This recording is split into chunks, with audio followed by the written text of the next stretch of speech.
আসসালামু আলাইকুম। তো বাংলাদেশের ব্যাংকিং সেক্টরে শেয়ার বাজারে নিবন্ধিত যে 36টা ব্যাংকের মধ্যে আপনি কোন কোন কোম্পানিগুলাতে কোন কোন ব্যাংকগুলাতে বিনিয়োগ করতে পারেন? ব্যাংকের ক্ষেত্রে বিশেষত যদি আপনি স্বল্প মেয়াদিও ট্রেডিং করেন 3 মাস, 6 মাস, 9 মাসের জন্য বা ম্যাক্সিমাম 1 বছরের জন্য মোটামুটি কিন্তু আপনি প্রায় 30%, 40% লাভ করতে পারেন। কিন্তু আপনি যদি খারাপ ব্যাংকগুলোতে ক্রয় করেন তখন কিন্তু আপনার সমস্যা হয়ে যাবে। তো এর জন্য আজকের ভিডিওতে আমরা ব্যাংকিং এর ক্ষেত্রে ব্যাংকিং এর শেয়ারগুলো কিভাবে আপনি যাচাই করবেন, কারণ অন্য শেয়ারের চাইতে ব্যাংকিং এর শেয়ার যাচাই করার পদ্ধতিটা কিছুটা ভিন্ন। আর এরা চাইলেও কি করতে পারে না, নিজেদের মতো করে ডিভিডেন্ড দিতে পারে না, নিজেদের মতো করে চলতে পারে না, এদের একটু ছোটা রেস্ট্রিকশন আছে।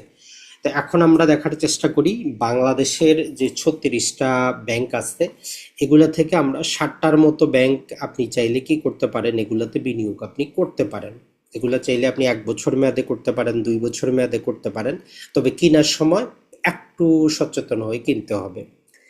1 নম্বরে ব্যাংকিং এর ক্ষেত্রে আমরা শুধু আরওইটা দেখবো, আর আরওইটা আপনি 1 বছরের দেখবেন না, কমপক্ষে 5 বছরের অ্যাভারেজ আরওই যাতে 12%-এর কি থাকে, কমপক্ষে 12% থাকে, 12%-এর বেশি হইলে আরো ভালো। তাইলে 1 নম্বর হচ্ছে যে টোটাল ব্যাংকটা আপনি কিনলে যদি 100 কোটি টাকা দিয়ে কিনতেন, তাইলে বছরে যাতে সে আপনারা 12 কোটি টাকা বা তার বেশি ইনকাম করে দেয়। তো এটা হচ্ছে আরওই।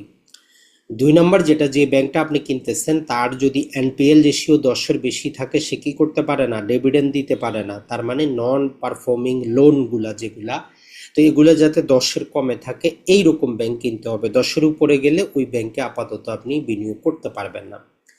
এরপরে তার ইপিএস বৃদ্ধি, আপনি যেহেতু শেয়ার কিনবেন, এক একটা শেয়ার কিনবেন, গড়ে গত 5 বছরে যাতে তার ইপিএসটা পজিটিভ থাকে, অ্যাটলিস্ট 2, 3, 4%, যত পার্সেন্ট বেশি হবে তত ভালো, তবে কমপক্ষে যাতে 4% থাকে, এইরকম একটা চিন্তা ভাবনা করে ব্যাংকের শেয়ারগুলো কিনবেন। এরপরে আপনার ব্যাংকটা যদি লোন বেশি দিতে পারে, শাখা খোলে, তাইলে সে ইনকাম বেশি করবে, যেমন রেভিনিউ বাড়বে, সেল বাড়বে, তো সেটাকে ব্যাংকিং এর শেয়ারে আমরা বলতেছি যে লোন গ্রোথ যাতে কমপক্ষে 8% থাকে, কারণ দ্রব্যমূল্যের ঊর্ধ্বগতি 8%। এখন এটাকে কাভার করার জন্য সে যদি লোন বাড়াইতে না পারে, সে কিন্তু চাপে পড়বে। এরপরে চলে আসি গত 5 বছরের ডিভিডেন্ড, যদি ডিভিডেন্ড কমপক্ষে গত 5 বছরে তার ডিভিডেন্ডগুলো যাতে 2% করে সিএজিআর বৃদ্ধি পায়, কারণ ডিভিডেন্ড দিন শেষে আমরা কি পাবো, ডিভিডেন্ডটাই পাবো, সেটাই যদি না দেয় লাভটা তো নাই। এরপরে পে আউট রেশিওটা বাংলাদেশের ক্ষেত্রে খুবই কম। বাংলাদেশের ব্যাংকিংয়ের ক্ষেত্রে আমরা যদি দেখি পে আউট রেশিওগুলো সবচেয়ে কম। তবে কমপক্ষে যদি আমরা দেখার চেষ্টা করব যে যাতে 10%-এর বেশি হয়, 10%-এর কমে হইলে ওইটা নিব না। আর ডিভিডেন্ড ইল্ডটা আমরা হিসাব করব যাতে অন্তত 1%-এর বেশি থাকে, 1%-এর কম হইলে ওইটা আমরা নিব না। আর মার্কেট ভ্যালু যেটা, সেটা হচ্ছে যে মার্কেট ক্যাপ আর অবশ্যই যাতে 15 বিলিয়নের উপরে থাকে, কারণ বেশি ছোট ব্যাংক নিলে যেটা হবে বন্ধ হয়ে যাইতে পারে।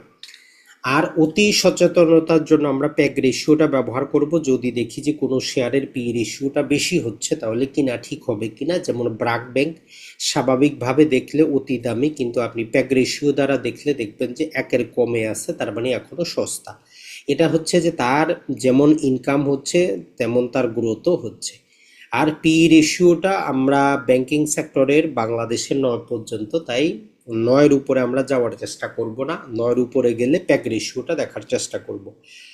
আর পিবি রেশিও যেটা আছে, প্রাইস টু বুক ভ্যালু, কারণ ব্যাংকের নিজের বলে কিছুই নেই, জাস্ট টাকাটা থাকে, তো এই জন্য তার বুক ভ্যালুটা আমরা 1 পর্যন্ত নেওয়ার চেষ্টা করব, 1-এর বেশি গেলে আমরা তখন প্যাক রেশিওর উপর নির্ভর করব। তো এই যে 11টা যদি আমরা কোনো একটা শেয়ারের মধ্যে দিই, তখন আমরা দেখি যে আমরা মোটামুটি এখানে 6টার মতো ব্যাংক পাচ্ছি। একটা হচ্ছে BRAC bank, prime bank, Uttara bank, এরপরে পাচ্ছি আমরা ইবিএল, পূর্বালী, আর হচ্ছে যে আমাদের সিটি ব্যাংক। এই টোটাল 6টা ব্যাংকেই এই ক্রাইটেরিয়াগুলো ফুলফিল করতেছে। তো এটা মোটামুটি এগুলো অতীত ডাটার উপর।